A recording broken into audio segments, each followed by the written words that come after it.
আসসালামু আলাইকুম ওয়া রাহমাতুল্লাহি ওয়া বারাকাতুহু। আলহামদুলিল্লাহি ওয়াহদাহ ওয়াসসালাতু ওয়াসসালামু আলা মান লা নাবিয়্যা বা'দা আম্মা বা'দ। প্রিয় দর্শক, আমাদের সমাজের একটা অদ্ভুত চিত্র হলো, অনেক সময় দেখা যায় যে কোনো বিষয় নিয়ে যখন বিতর্ক হয় তখন টেলিভিশন সেটের সামনে এমন কিছু লোক ওই বিষয়ের ইসলামের আলোকে ব্যাখ্যা নিয়ে হাজির হন, ফতোয়া নিয়ে হাজির হন, যারা আসলে ইসলামী শিক্ষায় শিক্ষিত নন। ইসলামী শিক্ষার ব্যাকগ্রাউন্ডের লোক না হওয়ার সত্ত্বেও তারা ইসলামের আলোকে ওইটার বিশ্লেষণ করতে শুরু করে দেন। এটা সবচেয়ে হাস্যকর বিষয়। দুর্ভাগ্যবশত বাংলাদেশের কিছু মানুষ আছে, তাদের নামে বোঝা যায় না তারা মুসলিম কি অমুসলিম। কারো নামের অর্ধেক মুসলিম অর্ধেক অমুসলিম থাকে। দেখবেন মৃণাল, কখনো হক লাগাচ্ছে। এরা রাস্তার মোড়ে মোড়ে যে সমস্ত শিরকি জিনিস লাগিয়েছে, এরা আল্লাহর কাছে জবাবদিহি করতে হবে, এবং যারা চুপ থাকে তারা জবাবদিহি করতে হবে। এটার প্রতিবাদ করা প্রত্যেকটি ইমানদারের কর্তব্য এবং প্রত্যেকটি মুসলিম আলেমের কর্তব্য। যারা এগুলি নিয়ে বাড়াবাড়ি করে তারা হচ্ছে বড় ধরনের গুনার কাজ করতেছে, অর্থাৎ যারা এগুলি জায়েজ করার জন্য চেষ্টা করতেছে তারা বড় ধরনের গুনার কাছে, আল্লাহ শরীয়তের বিরুদ্ধে তারা নেমেছে। এই জন্য তারা সবাই গুনাহ গ্রহণ করবে যারা এগুলি করছে। আর যারা ফতোয়া দিয়ে যেগুলো জায়েজ করার জন্য চেষ্টা ভাবনা করতেছে, বসে বসে ফতোয়া দিচ্ছে, তারা নিজেরা পথভ্রষ্ট হচ্ছে, অন্যকে পথভ্রষ্ট করতেছে। এবং যত জনে এর কথা দ্বারা পথভ্রষ্ট হবে প্রত্যেকের গুনাহ সে গ্রহণ করবে। ওয়ালা ইয়াহমিলুন্না আথকালান ওয়া আথকালাম মা আথকালিহিম, তারা কিছু বোঝা বহন করবে, আরও বোঝাও বহন করবে। ইদুল্লুনহুম বিগাইরি ইলমিন, যাদেরকে না জেনে, জ্ঞান নাই, তারপরে কথা বলে বিভ্রান্ত করছে, তারা আল্লাহকে ভয় করা উচিত। আমাদের ওলামায়ে কেরাম সবাই আসলে কোরআন ও সুন্নাহ থেকে যখন কথা বলবেন, কথাগুলো এক হয়ে যাবে, কথাগুলো দুই রকম হবে না। ধর্ম নিয়ে যদি তোমাদের সরকারের সাথে জনগণের, এটা আসলে সরকার জনগণের বিষয়েই আয়াতটি এসেছে। ওলামা জনগণ অথবা সরকার জনগণের যদি কোনো বিষয় বিরোধ লেগে যায়, তো জনগণ তোমরাও চুপ থাকো, সরকার তোমরাও এখন নীরব থাকো, দুই পক্ষ মিলে তোমাদের কথা বাদ দাও, সালিসি মানো আল্লাহকে, আল্লাহ রাসূলকে। আল্লাহ কি বলেন তার কোরআনে, রাসূল কি বলেন তার হাদিসে, এটা শোনো, শুনে সেটা মেনে নাও। যালিকা খায়রুন ওয়া আহসানু তাওয়িলা, এটা অনেক সুন্দর, অনেক উত্তম। ওয়া আহসানু তাওয়িলা, এবং পরিণতির দিক থেকে এটা সুন্দর, অনেক সৌন্দর্যমণ্ডিত বিষয় যে দুই পক্ষ নীরব হয়ে সালিসি মানবে আল্লাহকে, আল্লাহ রাসূলকে। তারা যে ফয়সালা দেন কোরআনে সুন্নায়, যেহেতু কোরআনও আছে আমাদের হাতে, হাদিসও আছে, তাহলে তার কোনো এখানে তর্কের বা মতবিরোধের কোনো বিষয় থাকে না। রাসূলের দায়িত্ব, বাল্লিগ মা উনজিলা ইলাইকা মির রাব্বিক, যা কিছু আপনার কাছে অবতীর্ণ হয়েছে ওদের কাছে পছন্দনীয় হোক চাই না হোক, সবগুলা বলবেন। কাফেররা এসে রুয়াসায়ে মক্কা এসে আবদার করেছে, মামু বাড়ির আবদার, মুহাম্মদ তোমাকে মানতে তো কোনো অসুবিধা নেই, কিন্তু সমস্যা হলো তুমি খালি নেগেটিভ কথা বলো, তুমি পজিটিভ কথা বলতে পারো না, জান্নাতে চলে যাব, উঁচু মাকাম পেয়ে যাব, এগুলা বলো, তুমি নেগেটিভ কথা বলো কেন? ইতিনা বিকিতাবিন লাইসা ফীহি শাতমু আলিহাতিনা, এমন একখানা কিতাব আমাদের কাছে নিয়ে আসো যেই কিতাবের মধ্যে আমাদের মূর্তিদের বিরুদ্ধে কিছু বলা নাই, যে কিতাবের মধ্যে মূর্তি বিরোধী কিছু বলা নাই। মূর্তির পক্ষে বলুক চাই না বলুক, চুপ করে থাকে। ভাস্কর্যের বিরুদ্ধে বলা নাই, এরকম একটা কিতাব নিয়ে এসো। ফানাত্তাবিআক, তাহলে তোমাকে মেনে নেব। ওয়ানুমিনা বিক, এবং তোমার উপরে ঈমান এনে ফেলবো। তোমার উপরে ঈমান আনতে পারছে না কারণ তুমি উগ্র কথা বলো, তুমি নেগেটিভ কথা বলো, তুমি খোঁচা মারা কথা বলো, আমাদের মাবুদ, আমাদের ভাস্কর্য, আমাদের মূর্তির বিরুদ্ধে কেন কথা বলো? এজন্য বলে, কারণ ইব্রাহিম আলাইহিস সালাম বলেছিলেন, এজন্য বলে সমস্ত নবীরা বলেছিলেন, এজন্য বলে আজও আলেম ওলামারা, আজও মুসলমান, প্রত্যেক মুসলমান যার কাছে ঈমান আছে সেই মূর্তির বিরুদ্ধে, ভাস্কর্যের বিরুদ্ধে বলবে। কেন বলবে? তার নবী মুহাম্মদুর রাসূলুল্লাহ সাল্লাল্লাহু আলাইহি সাল্লাম বলেছিলেন। এটা বলতে হবে। কার মনোপুত হলো কার মনোপুত না হলো দেখা যাবে না। এবং আল্লাহ তাআলা বলেছেন ওয়া ইল্লাম তাফআল, আপনি তো কখনো এমনটা করবেন না যে আপনি কিছু পৌঁছাবেন যেটা তাদের কাছে ভাল লাগে, আর ওইটা পৌঁছাবেন না যেটা তাদের কাছে পচা লাগে, আপনার উপরে রাগ করবে, সেটা পৌঁছাবেন না, এরকম তো কখনো হবে না। তারপরেও মনে করেন যদি আপনি এমনটা করেন, এটা কেন বলা হচ্ছে? কারণ তার নবীর ওয়ারিসরা কিয়ামত পর্যন্ত থাকবে, তারা যেন এই দায়িত্ব পালনের সময় এই কথা মনে রাখে। ফামা বাল্লাগতা রিসালাতা, যদি আপনি না বলেন তাহলে আপনার রিসালতের দায়িত্ব আপনি পালন করেন নাই। আপনি আপনার ওয়ারিসুল আম্বিয়া হওয়ার দায়িত্ব পালন করেন নাই। এই দায়িত্ব পালনের কারণেই আজকে আলেম ওলামারা এই দায়িত্ব পালন করতে গিয়ে আজকে নবীর উম্মতরা ভাস্কর্যের বিরুদ্ধে বলে, মূর্তির বিরুদ্ধে বলে, সেটা যার নামেই হোক। কুল, কুল মানে বলো, আল হক মির রাব্বিকুম, তোমাদের রবের পক্ষ থেকে যে হকটা আসছে এটা তুমি বলো। ফামান শাআ ফালিউমিন, যার খুশি ঈমান আনবে আর যার খুশি কুফরি করবে। তুমি তোমার হকটা বলে দাও, এরপরে যে নেওয়ার সে নিবে আর যে প্রত্যাখ্যান করার সে প্রত্যাখ্যান করবে। আল্লাহ সুবহানাহু ওয়া তাআলা আরেক আয়াতে বলেন, ইন্নামা কানা কাউলাল মুমিনিনা ইযা দুউ ইলাল্লাহি ওয়া রাসূলিহি লিয়াহকুমা বাইনাহুম আন ইয়াকুলু সামি'না ওয়া আতা'না ওয়া উলাইকা হুমুল মুফলিহুন ওয়া মান ইউতি'ইল্লাহা ওয়া রাসূলাহু ওয়া ইয়াখশাল্লাহা ওয়া ইয়াত্তাকি ফাউলাইকা হুমুল ফাইজুন। মুমিনদের উচিত হলো যখন তাদেরকে দ্বীনের দিকে ডাকা হয়, ভালো কথাগুলো বলা হয়, তখন তারা বলবে সামি'না, শুনলাম, ওয়া আতা'না, এবং মেনে নিলাম। এই কাজ যারা করবে ওউলাইকা হুমুল মুফলিহুন, তারা হবে সফলকাম। আর আজকে আমাদের অবস্থা কি, যে শুনলাম না এর পাল্টা কতটা যুক্তি, কতটা কি দেওয়া যায়। কিসের বিরুদ্ধে যুক্তি দিচ্ছেন আপনি? ও ইমানদার ভাই, আল্লাহর রাস্তায় আপনার হাতেও ধরে বলি, পায়েও ধরে বলি, এখানে কুৎসিত কোনো রাজনীতি করি না, এটাও ধরে বলি যে আপনি কি যুক্তিটা কোরআনের বিরুদ্ধে দাঁড় করাচ্ছেন? আপনি কি যুক্তিটা নবীজির হাদিস বিরুদ্ধে দাঁড় করাচ্ছেন? ইন্না লিল্লাহি ওয়া ইন্না ইলাইহি রাজিউন হলো আল্লাহ সুবহানাহু ওয়া তাআলা জানিয়ে দিয়েছেন, নবীজি জানিয়ে দিয়েছেন যে অন্যায়ের বিরুদ্ধে যদি আপনি আপনার দায়িত্ব পালন করেন তাহলে এর মধ্যে আপনার নাজাত, নতুবা আপনিও ধ্বংস হবেন। নতুবা দলিল নেন সূরা বাকারায়, সূরা আরাফের মধ্যে বনি ইসরাইলের কিছু লোকজন অন্যায়ভাবে শনিবারে মাছ শিকার করতে দিল। ওয়া ইয ক্বালাত উম্মাতুম মিনহুম লিমা তাইযুনা কওমা আল্লাহু মুহলিকুহুম, একদল বলছে কেন তাদেরকে তোমরা ওয়াজ করতে যাও, আল্লাহ চাইলে তাদেরকে ধ্বংস করবেন। আল্লাহু মুহলিকুহুম আও মুআযযিবুহুম আযাবান শাদীদা, অথবা আল্লাহ তাদেরকে কঠিন আযাব দিয়ে পাকড়াও করবেন। করুক, তোমরা এখানে বিশৃঙ্খলা তৈরি করো কেন? তখন তারা বলল মাযিরাতান ইলা রাব্বিকুম, আল্লাহর কাছে উযর পেশ করার জন্য। ওয়ালা আল্লাহুম ইয়াত্তাকুন, অথবা হইতে পারে যে আমাদের বাধার কারণে তারা কথা শুনতেও পারে। ওরা কথা শুনে নাই। দেখেন, তিনটা গ্রুপ। আপনি তাফসীর পড়বেন, আমি আমার কথা আপনাকে নিতে বলি না, আপনি তাফসীর পড়বেন, সূরা আরাফের মধ্যে বিস্তারিত পাবেন। তিনটা গ্রুপ, একদল মাছ শিকার করছে, আরেক দল চুপ থাকছে, আরেক দল বাধা দিয়েছে। আল্লাহ সুবহানাহু ওয়া তাআলা বললেন ফালাম্মা নাসু মা যুক্কিরু বিহি আনজাইনাল্লাযীনা ইয়ানহাউনা আনিস সু, যারা এই অন্যায় কাজে প্রতিবাদী হয়েছিল, যারা এই অন্যায়ের ক্ষেত্রে, এই মুনকারের ক্ষেত্রে প্রতিবাদী হয়েছিল, আল্লাহ বললেন আনজাইনা, আমি আল্লাহ তাদেরকে বাঁচিয়ে দিলাম, আর বাকিদেরকে আল্লাহ সুবহানাহু ওয়া তাআলা ওয়া আখাযনাল্লাযীনা যালামু বিআযাবিন বাঈসিন বিমা কানু ইয়াফসুকুন, আমি তাদেরকে লাঞ্ছনাদায়ক আযাব দিয়ে তাদেরকে পাকড়াও করলাম। সূরা বাকারায় বলে দিলেন কুলনা লাহুম কুনু কিরাদাতান খাসিইন, আমি আল্লাহ তাদেরকে লাঞ্ছিত বানর, বনি ইসরাইলকে বানর বানানোর ইতিহাস, বনি ইসরাইলকে বানর বানানোর ঘটনা, এইটা লিখবেন গুগলের মধ্যে। এরপরে দেখেন রেফারেন্স সব পেয়ে যাবেন। গর্হিত কাজ, মুনকার, অন্যায়, অশ্লীল, বেহায়াপনা, হারাম, শিরক, কুফরি কাজ, এইগুলোকে কেউ যদি সমর্থন করে তাহলে ওই কাজ যারা করবে আর যারা সমর্থন করলো সমপরিমাণ। আর এই কাজের ক্ষেত্রে কেউ যদি বাধা না দেয় তাহলে কি পরিণতি, এগুলি সামনে আমি নিয়ে আসছি মুআজ্জাজ হাযরিন। অতএব এইখানে পিতামাতারও অনুসরণ করা যাবে না। যদি পিতামাতা শিরিক হয় এমন কোন কাজের ক্ষেত্রে আপনার বিরুদ্ধে অস্ত্র ধারণ করে, তাহলে পিতামাতার অনুসরণ করা, তাইলে কি পিতামাতার উল্টা মাথায় বাড়ি দিব? না। ওয়াসাহিবহুমা ফিদ দুনিয়া মারুফা, আল্লাহ শিখাই দিলেন। তারপরেও দুনিয়াতে তাদের সাথে ভালো আচরণই করে যেতে হবে। দুনিয়ার যে কেউ, ধরুন আমি একটা সহজ উদাহরণ দিচ্ছি, যারা রেকর্ড করার, যারা লিপিবদ্ধ করার, তারা লেখেন, তারা রেকর্ড করেন, কোনো সমস্যা নেই।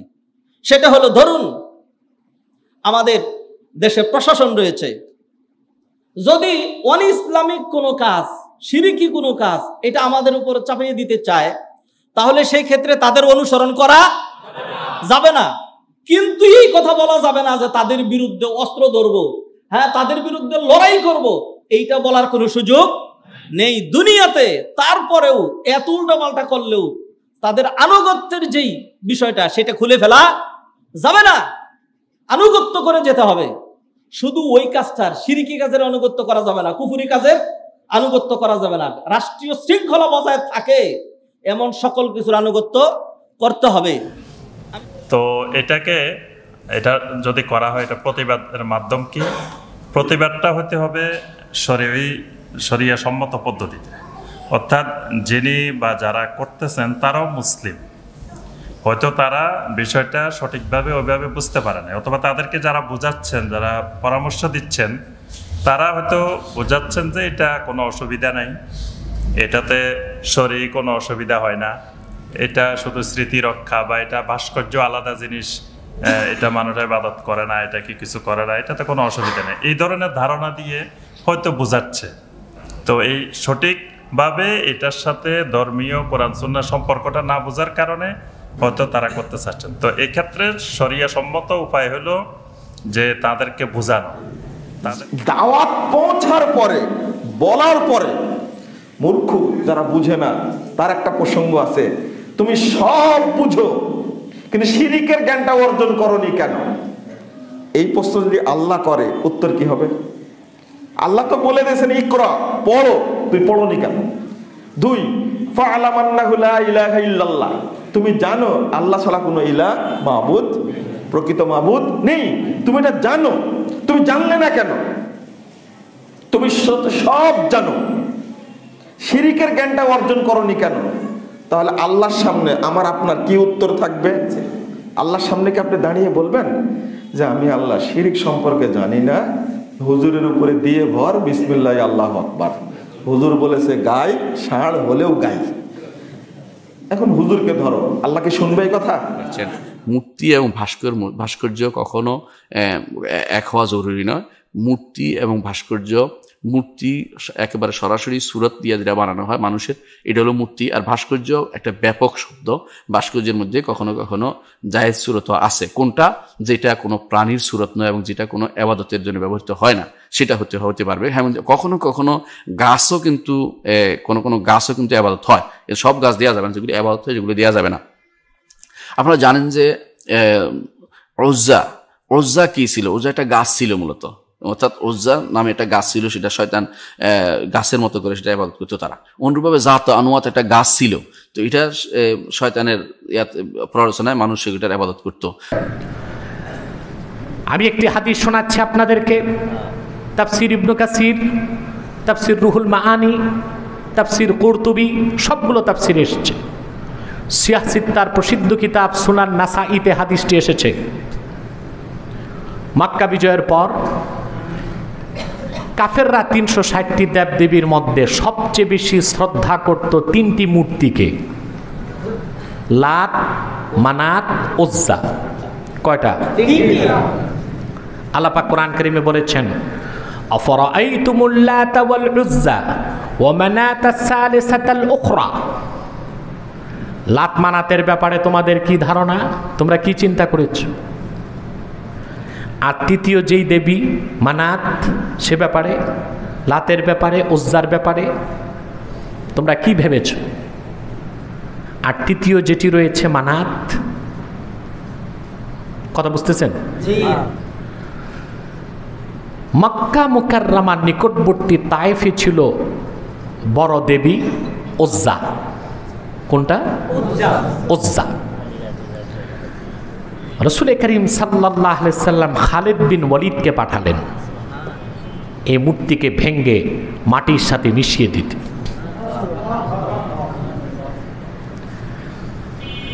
তিনি গেলেন, সেখানে যে মোটামুটি ভাঙ্গার কাজ করে তিনি চলে আসলেন।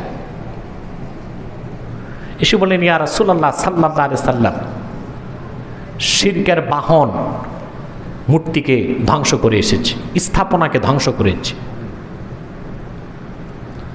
আল্লাহ রাসূল সাল্লাল্লাহু আলাইহি ওয়াসাল্লাম বললেন, ইরজি ফাইন্নাকা লাম তাসনা শাইআ, তুমি কিছুই করতে পারো না, কাজ বাকি আছে, আবার যাও। ফারাজা খালিদুন, হযরত খালিদ আবার মক্কা থেকে ফিরে গেলেন তায়েফে। যা আল্লাহ রাসূল সাল্লাল্লাহু আলাইহি ওয়াসাল্লাম বললেন, শিরক পুরাপুরি নির্মূল হয় নাই, ফিরে গেলেন।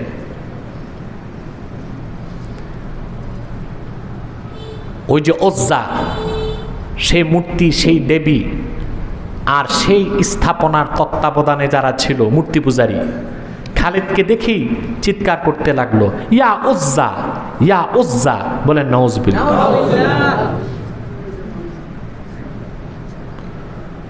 হযরত খালিদ, অন্য হাদিসে এসেছে রওয়ায়েতে, তিনি লোহার শক্ত হাতুড়ি নিয়ে গিয়েছিলেন।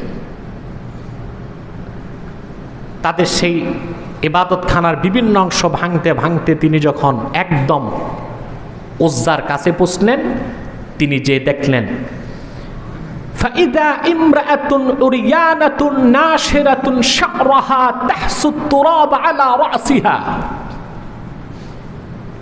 এক কুৎসিত মহিলা দাঁড়িয়ে আছে। ওইটাই উজ্জা, শয়তান। ওটা কি? শয়তান। এক কুৎসিত মহিলা দাঁড়িয়ে আছে, চুলগুলোকে সে এলো পাথারি করতে লাগলো। মহিলাটি উলঙ্গ, ল্যাংটা। সে যখন দেখলো তার ধ্বংস নিবার্য, মহিলাটি মাটি নিয়ে তার মাথায় ছড়াতে লাগলো। হযরত খালিদ বিন ওয়ালিদ তরবারির এক আঘাতে তাকে দ্বিখণ্ডিত করে দিলেন।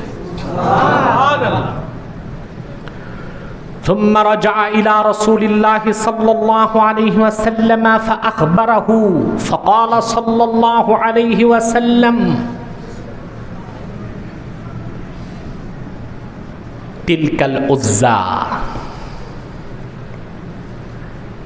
তিনি যখন যে সমস্ত ঘটনা রাসূলুল্লাহ সাল্লাল্লাহু আলাইহি ওয়াসাল্লামকে বললেন, আল্লাহ রাসূল বললেন যে উলঙ্গ মহিলা, চুল অবিন্যস্ত, মাথায় ধুলা মাটি ছড়াচ্ছিল, চিৎকার করছিল, সেটাই উজ্জা।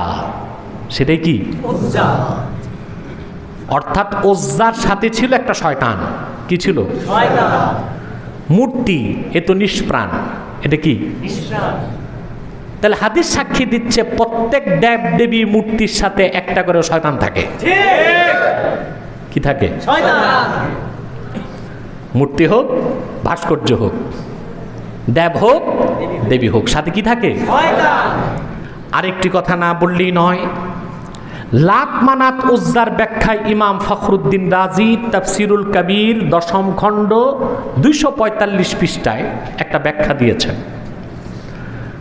কাফেরদের সবচেয়ে বড় দেবী তিনটা। কয়টা? তিনটা। 360টার মধ্যে সবচেয়ে বেশি শ্রদ্ধা করত লাত, মানাত, উজ্জা। তিনি বলেন وذلك لأن الأول كان وثنا على صورة آدم والعزى صورتها صورة نبات ومنات صورتها صورة صخرة। স্পষ্ট হয়ে গেছে, মুশরিকদের যে দেবতার নাম ছিল লাত, সেটা ছিল একটা মানুষের প্রতিকৃতি, একটা মানুষের আকার। মূর্তিটা ছিল একটা মানুষের সুরত। উজ্জা ছিল একটা গাছ। এটা কি ছিল? একটা বৃক্ষের, একটা বৃক্ষকে কেন্দ্র করে মুশরিকরা পূজা করত, অর্চনা করত। একটা বৃক্ষের স্থাপনা। মানাত হলো সাখরা, শুধু পাথর। শুধু কি? তাহলে স্পষ্ট হয়ে যায়, মানুষের প্রতিকৃতি হোক, গাছের হোক, শুধু পাথরের টুকরা হোক, সম্মান ভক্তির সাথে যাই স্থাপন করা হবে সেটাই মূর্তি হবে। সেটার নাম মূর্তি হোক আর ভাস্কর্য হোক, ঠিক কিনা বলেন? সেটা শিরক। সেটা কি? বঙ্গবন্ধুর ভাস্কর্যের নামে সারা বাংলাদেশে কি জোরে সোরে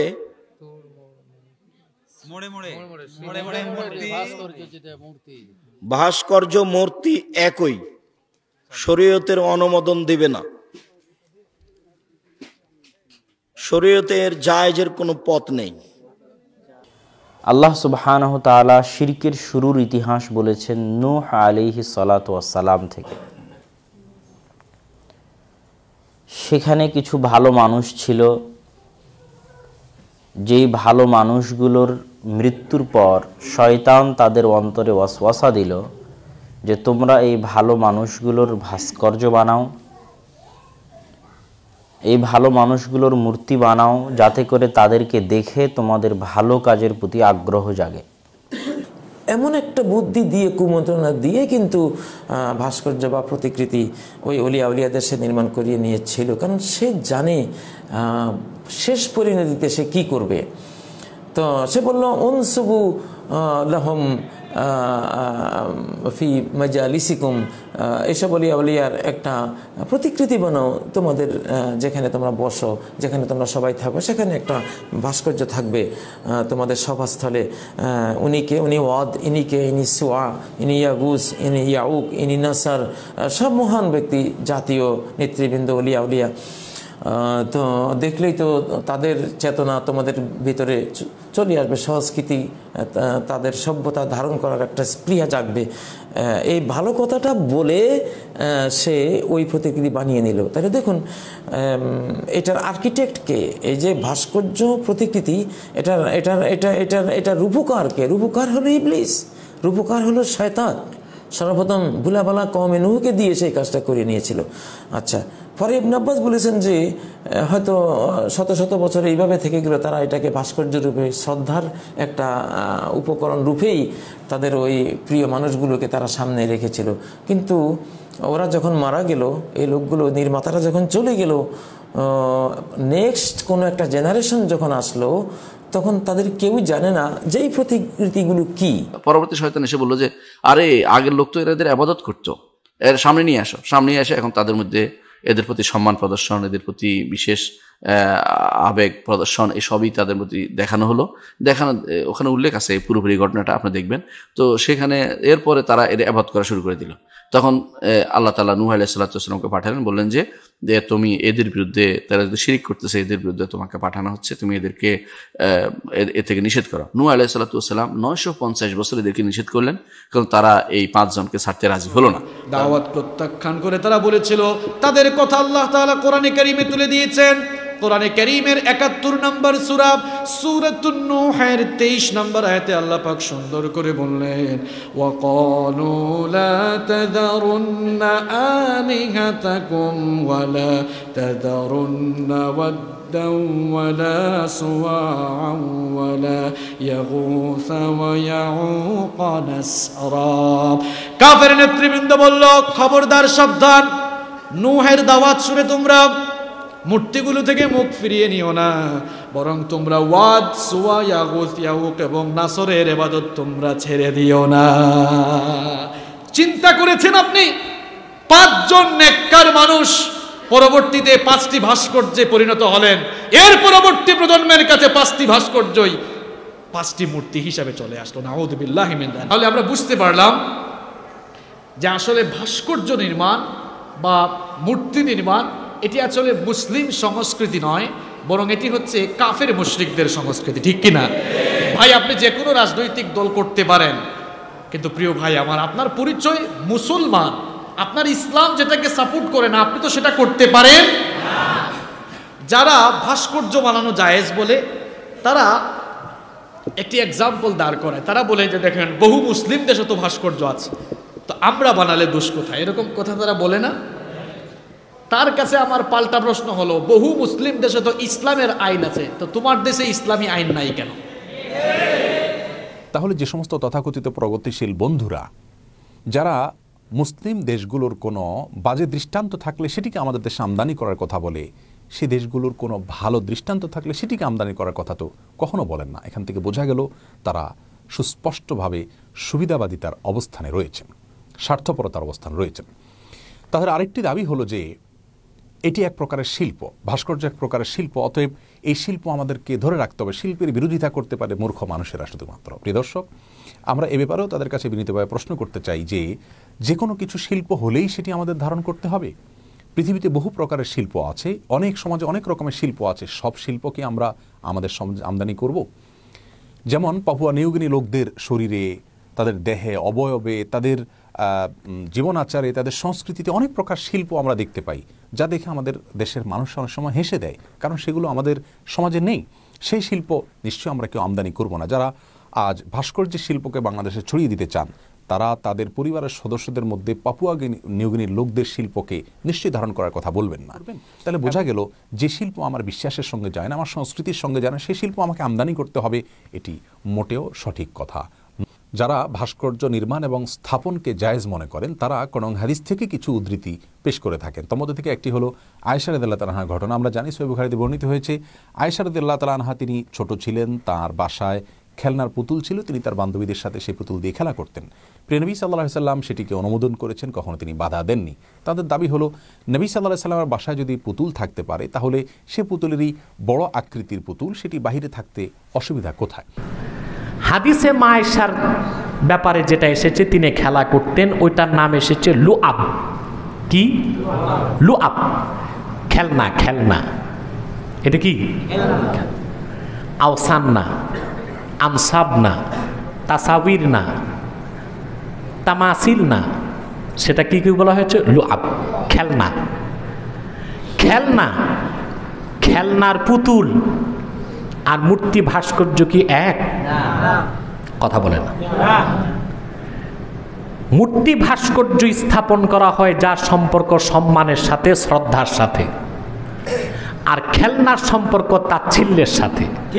এই জন্য বাচ্চাদের খেলনার পুতুল আর মূর্তি ভাস্কর্য এক হতে পারে না। 2, মা আয়েশা রাদিয়াল্লাহু তাআলা আনহা যেটা নিয়ে খেলা করতেন সেটার কোনো মাথা ছিল না, চোখ কান ছিল না, কাপড়ের তৈরি ছিল। এটাকে বলা হয় গুড়িয়া। কি বলা হয়? গুড়িয়া। লুআব, সেটা পুতুলও না, মূর্তিও না। কথা বুঝতে পারছেন? 3, মা আয়েশা রাদিয়াল্লাহু তাআলা আনহা যখন সেটা নিয়ে খেলা করতেন তখন ওনার বয়স ছিল মাত্র 9 বছর, তার চেয়েও কম। তিনি বালেগা হন নাই। শরীয়তের হুকুম প্রযোজ্য হয় বালেগা হওয়ার পরে।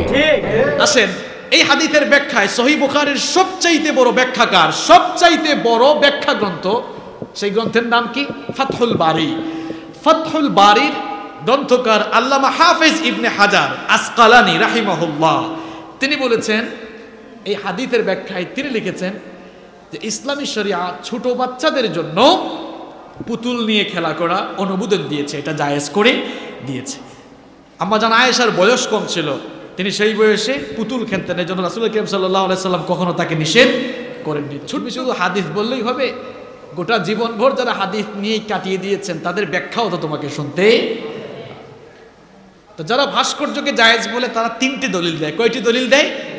একটা দলিল তো শোনালাম, যুক্তি খণ্ডনও করলাম। তারা 2 নম্বর দলিল দেয়, তারা বলে যে সিরাতে ইবনে হিশামের ভেতরে নাকি আছে রাসূল করিম সাল্লাল্লাহু আলাইহি ওয়াসাল্লাম মক্কা বিজয়ের দিন যখন কাবা ঘরে থাকা 360টি মূর্তি অপসারণের নির্দেশ দিলেন, ভেঙে ফেলার নির্দেশ দিলেন, সেই দিন নাকি রাসূল করিম সাল্লাল্লাহু আলাইহি ওয়াসাল্লাম সেই 360টি মূর্তির ভেতরে থাকা মারিয়াম আলাইহাস সালামের একটি প্রতিকৃতি ছিল, সেটাকে নাকি তিনি ভাঙার বা অপসারণের কোনো নির্দেশ দেন নাই। এই বর্ণনা সম্পর্কে সুস্পষ্ট বক্তব্য হলো যে এই বর্ণনা সম্পূর্ণ ভিত্তিহীন এবং বানোয়াট। ইবনে হিশামের মূল গ্রন্থে এটি নেই। কোন একজন ইংরেজি অনুবাদক এটিকে প্রবেশ করিয়ে দিয়েছেন। যে বর্ণনা থেকে এটি পাওয়া যায় সেই বর্ণনার যে সূত্র চেইন সেটি গবেষণা করে ওলামায়ে কেরাম বলেছেন সেটি সম্পূর্ণ বানোয়াট এবং ভিত্তিহীন। আমরা জানি ইসলামী শরীয়তের গুরুত্বপূর্ণ কোনো বিষয় প্রমাণ হওয়ার জন্য কোরআনে কারীম এবং রাসূল করিম সাল্লাল্লাহু আলাইহি ওয়াসাল্লাম থেকে বর্ণিত বিশুদ্ধ সূত্রে হাদিসের প্রয়োজন, যা এখানে বিদ্যমান নয়। তৃতীয়ত আরেকটি দলিল উল্লেখ করা হয় যে কোরআনে কারীমের সূরা সাবা 13 নম্বর আয়াতে আল্লাহ রাব্বুল আলামিন ইরশাদ করেছেন, ইয়ামালুনা লাহু মা ইয়াশাউ মিন মাহারিব ওয়া তামাসিল ওয়া জিফানিন কাল জাওয়াবি কুদুরির রাসিয়াত। অর্থাৎ সুলাইমান আলাইহিস সালামের অনেকগুলো জিন ছিল, যে জিনরা তার চাওয়া অনুযায়ী, নির্দেশ অনুযায়ী তার জন্য অনেক কিছু নির্মাণ করত। তার মধ্যে থেকে একটা ছিল তামাসিল। তামাসিল মানে হলো সুরত বা আকৃতি, অবয়ব, এটা নির্মাণ করত। এর দ্বারা তারা বোঝাতে চান যে সুলাইমান আলাইহিস সালাম একজন নবী হয়ে তিনি যদি জিনদেরকে দিয়ে আকৃতি, অবয়ব তথা ভাস্কর্য নির্মাণ করতে পারেন তাহলে আমাদের করতে বাধা কোথায়? এর 3টি উত্তর রয়েছে। সর্বপ্রথম উত্তর হলো যে আমরা জানি অন্য নবীদের শরীয়ত আর আমাদের প্রিয় নবী সাল্লাল্লাহু আলাইহি ওয়াসাল্লামের শরীয়ত এক নয়। পূর্বের যুগের নবীদের শরীয়তে অনেক কিছু জায়েজ ছিল যা আমাদের জন্য জায়েজ নয়। সুলাইমান আলাইহিস সালামের শরীয়তে হয়তো এটি জায়েজ ছিল, কিন্তু আমাদের শরীয়তে সেটি জায়েজ নয়। যেমন তাফসীরে কুরতুবীতে অনেক মুফাসসিরদের মত হিসেবে এটি উল্লেখ করা হয়েছে। সেই সাথে দ্বিতীয় কথা হলো যে অনেক মুফাসসিরগণ বলেছেন, এটিও কুরতুবীতে উল্লেখ হয়েছে যে তামাসিল অর্থাৎ এখানে যে বলা হয়েছে আকৃতির কথা বা তামাসিলের কথা, ছবির কথা, সেই ছবিটা কোনো মানুষ বা প্রাণীর ছবি না হয়ে হয়তো কোনো অন্য কোনো বস্তুর ছবি ছিল, সেটাকে তামাসিল বলা হয়েছে। আবার অনেক মুফাসসিরগণ বলেছেন যে মূলত সেটি পিতল এবং কাঁসার অবয়ব ছিল, যেগুলো পূর্ণাঙ্গ রূপে কোনো প্রাণীর আকৃতি বোঝা যায় না। জিনেরা কখনো দেখুন সবচেয়ে কাছের ছিল তাদের সুলাইমান আলাইহিস সালাম, তার সুরত তারা বানায়নি, দাউদের সুরত বানায়নি। এর অর্থ হচ্ছে যে বাপ দাদার সুরত বানাতে হবে, তাদের সুরত মোড়ায় মোড়ে লাগাতে হবে, মোড়ে, এটা কিন্তু শরীয়ত অনুমোদিত না। যে কোনো উঁচু জায়গা পেলে একটা উঁচু করে সেখানে একটা নিরর্থক একটা নিদর্শন তৈরি করে ফেলো, এটা কি? এগুলোতে কি কাজ হয়?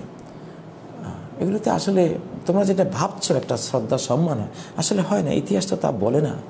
কত মানুষের তো প্রতিকৃতি আছে, এটা কোনো সম্মান এনে দিতে পারেনি ইতিহাসে, বরং এই প্রতিকৃতির কারণে তারা অনেক অসম্মানিত হয়েছেন পরবর্তীতে কোনো জেনারেশনের কাছে।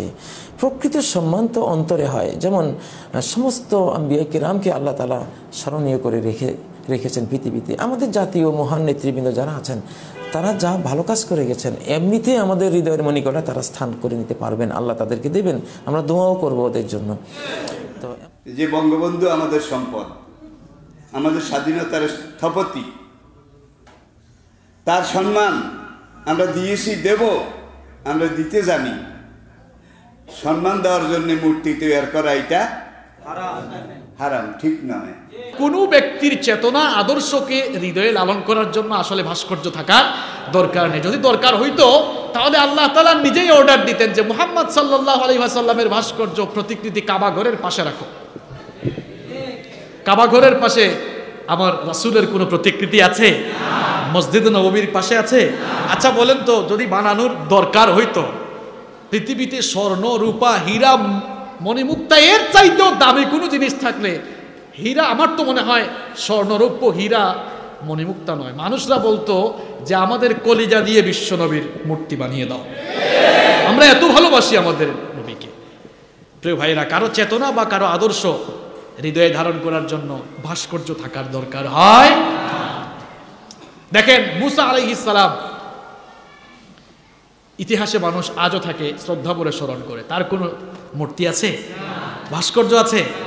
কিন্তু ফেরাউনের মূর্তি নয়, ফেরাউনের লাশটাই এখনো আছে। মূর্তি নয়, ফেরাউনের লাশটাই এখনো আছে। কেউ সম্মান করে, ভক্তি করে? তো ওর তো লাশই আছে,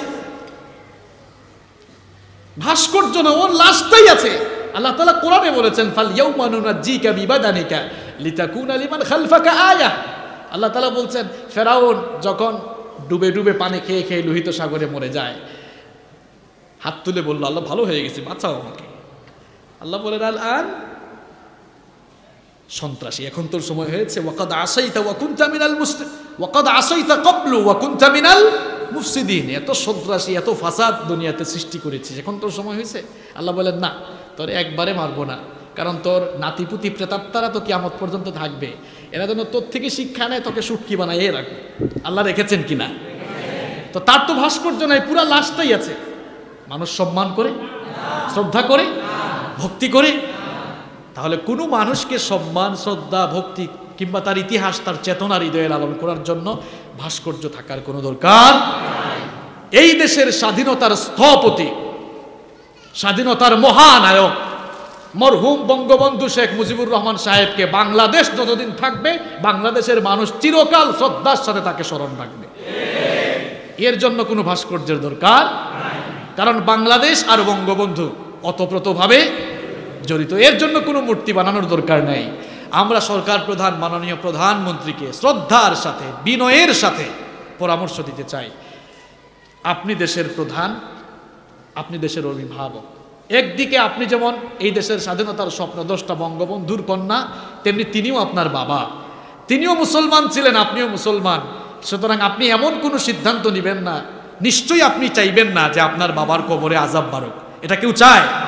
নিশ্চয়ই আপনিও চান না, কারণ আমরা জানি আপনি তাহাজ্জুদের নামাজ এবং ফজরের নামাজ দিয়ে দিন শুরু করেন। সুতরাং যেই দেশের প্রধানমন্ত্রী তাহাজ্জুদের নামাজ আর ফজরের নামাজ দিয়ে দিন শুরু করেন, আমরা এই দেশের মুসলমানরা বিশ্বাস করি সেই দেশের নামাজি প্রধানমন্ত্রী কখনো তার বাবার কবরে আযাব চাইবেন না। এই জন্যই আলেম ওলামারা আপনার বাবাকে ভালোবাসে বলেই আপনাকে তারা বিনয়ের সাথে এই পরামর্শগুলো দিচ্ছেন যে আপনি এই কাজ আপনার হস্তক্ষেপে বন্ধ করুন। বিকল্প হিসাবে আপনি কয়েকটা কাজ করতে পারেন। তারা ভাইরা আমার, কথাবার্তা ক্লিয়ার। আমি প্রশাসনকে অনুরোধ করব, রক্ত দিতে চাই না, মারামারি করতে চাই না, বিচ্ছেদ করতে চাই না, বিভেদ করতে চাই না। শুধু চাই শেখ সাহেবের রুহের মাগফিরাতের জন্য এমন এক ব্যবস্থা করা হোক, সুন্দর একটা কাজ করা হোক, কিয়ামত পর্যন্ত মানুষ তার জন্য দোয়া করবে। কিন্তু আমরা রাশিয়ার লেনিনের 72 ফুট মূর্তি যদি ক্যারিন দিয়ে তুলে সাগরে নিক্ষেপ করতে পারে, তাহলে আমি মনে করি শেখ সাহেবের এই মূর্তিকেও আজকে হোক কালকে হোক উঠিয়ে সেটা এই বুড়িগঙ্গে নিক্ষেপ করবে। তখন লজ্জিত হবেন, অপমানিত হবেন। আমরা শেখ সাহেবকে অপমান করতে চাই না, তাকে লজ্জিত করতে চাই না। তার মাথার মধ্যে পাখিতে কাকে পায়খানা করবে তা আমরা দেখতে চাই না। পৃথিবীতে কারো মূর্তি, কারো ভাস্কর্য স্থায়ী হয়ে নাই। ইব্রাহিম আলাইহিস সালাতু ওয়াস সালামের যুগে যারা মূর্তি বানিয়েছে সেগুলো ইব্রাহিম আলাইহিস সালাম ভেঙে দিয়েছেন। তারপরে যারা মূর্তি বানিয়েছিল কাবা ঘরে, সেগুলোকে মুহাম্মদ সাল্লাল্লাহু আলাইহি ওয়াসাল্লাম ভেঙে দিয়েছেন। পৃথিবীতে আরও বহু মূর্তি পরবর্তীতে তৈরি হয়েছিল। সাদ্দাম হোসেন বিশাল বিশাল মূর্তি ভাস্কর্য তৈরি করেছিল ইরাকের মাটিতে। সাদ্দাম হোসেনের নাই, নষ্ট হয়ে গেছে, ধ্বংস হয়ে গেছে, মানুষ ভেঙে ফেলেছে। মানুষের অন্তরে জোর করে জায়গা নেওয়া যায় না। তো মানুষের অন্তরকে মূর্তি ভাস্কর্য দিয়ে জয় করা যায় না। মূর্তি ভাস্কর্য হচ্ছে অস্থায়ী জিনিস। আজকে আপনি বানাবেন, কাল কেউ না কেউ ভেঙে ফেলবেই, এটা হবেই হবে। রাসূল সাল্লাল্লাহু আলাইহি ওয়াসাল্লাম যে নির্দেশ আলীকে দিয়েছেন যে আলী তুমি ছাড়বে না কোনো ছবি মূর্তি, সবকে ভেঙে খান খান করে দিবে। তুমি ছাড়বে না কোনো উঁচু কবর, সবকে সমান করে দিবে। কেননা প্রত্যেকটা মূর্তি, প্রত্যেকটা উঁচু কবর আল্লাহর তাওহীদকে নিয়ে বিদ্রূপকারী। আসলে উলামায়ে কেরাম এই যে কথাগুলো বলেন, হয়তো আমাদের অনেক ভাই বন্ধুরা তারা কষ্ট পান। আমরা কোথায় যাব বলেন? আমাদের উপরে আল্লাহ তলোয়ার খাড়ানো। যদি আমরা যারা এলিম চর্চা করেন, জাতির উলামায়ে কেরাম, তারা যদি হক কথাগুলি না বলেন, তাহলে জিহ্বার মধ্যে জাহান্নামের লাগাম বেঁধে আল্লাহ তাআলা কিয়ামতের ময়দানে টানা হেঁচা করে জাহান্নামে ফেলে দিবেন। আমরা যাব কোন দিকে? একদিকে আল্লাহর পক্ষ থেকে খড়গের নিচে আমরা আছি। এবং আল্লাহ কীভাবে বলছেন সূরা আল আহজাবের 39 নম্বর আয়াতে যে আল্লাযীনা ইউবাল্লিগুনা রিসালাতিল্লাহি ওয়া ইয়াখশাউনা, যারা আল্লাহর পেগাম মানুষকে তাবলীগ করে এবং আল্লাহকে ভয় করে, এরা আল্লাহকে ভয় করতে হবে। ওয়ালা ইয়াখশাউনা আহাদান ইল্লাল্লাহ, আল্লাহ ছাড়া আর কাউকে তারা ভয় করবে না, করতে পারে না। নির্ভীক চিত্তে তারা সত্যটা বলতে হবে, বলবে জিজ্ঞাসার জন্য না, কারো বিরুদ্ধে প্রতিক্রিয়া দেওয়ার জন্য না। সে বলবে আল্লাহর বান্দাদেরকে জাহান্নাম থেকে মুক্ত করার জন্য, জান্নাতের পথে পরিচালিত করার জন্য নেক নিয়ত থেকে সে বলবে, একটা ভালো চেতনা চিন্তা থেকে সে বলবে। ওয়ালা ইয়াখশাউনা আহাদান ইল্লাল্লাহ, সুবহানাল্লাহ, ওয়াকাফা বিল্লাহি হাসিবা। তারপর আল্লাহ হুমকি দিচ্ছেন, দেখো তুমি কি আল্লাহকে ভয় করে সঠিক কথাটা বলেছ, নাকি মানুষকে ভয় করে, আল্লাহকে ভয় না করে, আল্লাহর শাস্তিকে ভয় না করে, দুনিয়ার সামান্য ক্ষণিক এই জীবনের শাস্তি সাজা ভয় করে কথা ঘুরিয়ে ফিরিয়ে বলেছ? কি বলেছ? ওয়াকাফা বিল্লাহি হাসিবা। এই হিসাব নেওয়ার জন্য আল্লাহ যথেষ্ট সাফিসিয়েন্ট, তিনি হিসাব নেবেন। যারা যখন দেশের শাসন ভার গ্রহণ করবে, আমাদের দায়িত্ব হলো তাদের কল্যাণকামিতা করা। একজন চেয়ারম্যান, আমাদের দায়িত্ব তার কল্যাণকামিতা করা। একজন এমপি, আমাদের দায়িত্ব তার কল্যাণকামিতা করা। একজন মন্ত্রী, আমাদের দায়িত্ব তার জন্য কল্যাণকামিতা করা। রাষ্ট্র সরকার, আমাদের দায়িত্ব আমরা তাদের কল্যাণ চাই। এই দায়িত্ব আমাদেরকে দুনিয়ার কেউ দেয় নাই, এই দায়িত্ব আমাদেরকে দিয়েছেন স্বয়ং আরশের মালিক রব্বুল ইজ্জত। সুতরাং আমরা সবসময় সরকারের কল্যাণ চাই এবং এই চাওয়াটা আমাদের ঈমানি দায়িত্ব। বলবেন সরকারের কল্যাণকামিতা কি? সুন্দর করে বুঝায় দেই। খলিফা ওমরে ফারুক রাদিয়াল্লাহু তাআলা আনহু যখন খেলাফতের মসনদে বসলেন, সাহাবায়ে কেরামের মজমাকে তিনি খেতাব করে সম্বোধন করে বলেছিলেন, হে আমার সঙ্গী সাথীরা, তোমরা আমার সঙ্গে কেমন আচরণ করবে? উপস্থিত সকলেই বলেছিল, যতদিন পর্যন্ত আপনি সঠিক পথে থাকবেন আমরা আপনার পরিপূর্ণ আনুগত্য করব, যা বলবেন তাই শুনব, আপনার জন্য জীবন দিব, আপনি যা নির্দেশ দিবেন সেটা পালন করব, যতদিন পর্যন্ত আপনি আমাদেরকে আল্লাহর কোরআন এবং নবীর সুন্নাহ অনুযায়ী পরিচালনা করবেন ততদিন পর্যন্ত আমরা আপনার আনুগত্য করব। বললেন যদি আমি উল্টো পথে চলি তাহলে কি করবা? একজন সাহাবী মধ্যখান দিয়ে উঠে তরবারি বের করে বললেন, ওমর, অনেক শ্রদ্ধা করি, অনেক ভালোবাসি তোমাকে, কিন্তু খবরদার তুমি জেনে রাখো, যদি তুমি আল্লাহর কোরআন এবং নবীর সুন্নাত ছেড়ে দিয়ে এক চুল পরিমাণ ভিন্ন দিকে আমাদেরকে পরিচালিত করতে চাও, এই তরবারি দিয়ে তোমাকে সোজা করে দিব। বানায় বলতেছি গল্পটা। হযরত ওমর এই কথা শুনে খুব রাগ হয়েছিলেন। ওলামায়ে কেরাম ইতিহাস হাদিসের কিতাব খুলেন, হযরত ওমর আল্লাহর প্রশংসা করেছিলেন যে উম্মতে মুহাম্মাদিয়ার মধ্যে এমন ব্যক্তিও আছে যে ওমর উল্টা সিধা করলে ওমরকে তরবারি দিয়ে সোজা করে দিতে চায়। এরপরে তিনি বললেন, যতদিন পর্যন্ত তোমরা এই আদর্শের উপর থাকবে ততদিন পর্যন্ত তোমাদের শাসক কোনোদিন ভুল পথে পরিচালিত হতে পারে না। আমরাও এ কথাই বলি, আমরা রাষ্ট্র এবং সরকারের কল্যাণকামী, এবং এটা আমাদেরকে কোনো সরকার দায়িত্ব দেয় না, দায়িত্ব আমাদেরকে দিয়েছেন কে? সুতরাং সরকার না চাইলেও আমরা এই কল্যাণকামিতা করব। সরকার চাইলেও তাদের কল্যাণ চাই, সরকার না চাইলেও তাদের কল্যাণ চাইব, কারণ দায়িত্ব দিয়েছেন কে? সেই জায়গা থেকে আমরা সবসময় বলি, সরকার ভালো কাজ করবে, সহযোগিতা আমাদের চেয়ে বেশি আর কেউ করতে পারবে না ইনশাআল্লাহ। শাইখুল ইসলাম আল্লামা আহমদ শফি তার জীবনে তিনি এর অসংখ্য দৃষ্টান্ত স্থাপন করে দিয়ে গেছেন। বুখারী শরীফের হাদিসের কিতাব উল্টান, আল্লাহ রাসূল সাল্লাল্লাহু আলাইহি ওয়াসাল্লাম বলেছেন যে ইন্নাল মাইয়িতা ইউআযাবু ফি কবরিহি বিবুকাই আহলিহি আলাইহি, মৃত ব্যক্তি যখন মারা যায়, মৃত্যুর পরে যখন তাকে দাফন করা হয়, যদি তার আপনজন, যদি তার পরিবার পরিজন, যদি তার ভক্তবৃন্দ, তার অনুসারীরা তাকে নিয়ে অতিরিক্ত খোদাদ্রোহী কোনো কাজে লিপ্ত হয়, যদি তাকে নিয়ে শরীয়ত বিরোধী কোনো কাজে লিপ্ত হয়, তাহলে এই জন্য আল্লাহ পাক কবরের ওই মৃত ব্যক্তিকে আল্লাহ আযাব বৃদ্ধি করে দেন। স্পষ্ট কথা, 1400 বছর পর্যন্ত চার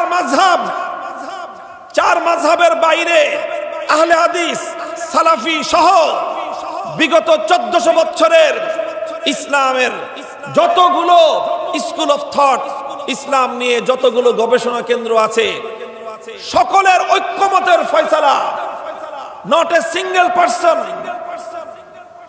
একজন ব্যক্তিও নাই যে এই কথার সঙ্গে দ্বিমত করবে। একজন আলেমও বিগত 1400 বছরের ইতিহাসে কেউ দেখাতে পারবে না। সেটা হলো কোন প্রাণীর প্রতিকৃতি তৈরি করা, কোন মানুষের মূর্তি বানানো, কোন মানুষের ভাস্কর্য তৈরি করা, এটা মিন আকবরিল কাবায়ের, আসমান আর জমিনের মধ্যে সবচেয়ে মারাত্মক গুনাহগুলোর মধ্যে একটা গুনাহ।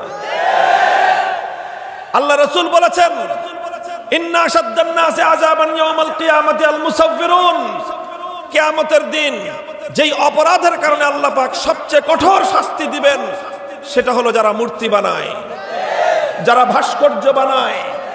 ইউকালু লাহুম আহয়ু মা খালাকতুম, তাদেরকে বলা হবে দেহ বানাইছো, এবার আত্মা দাও।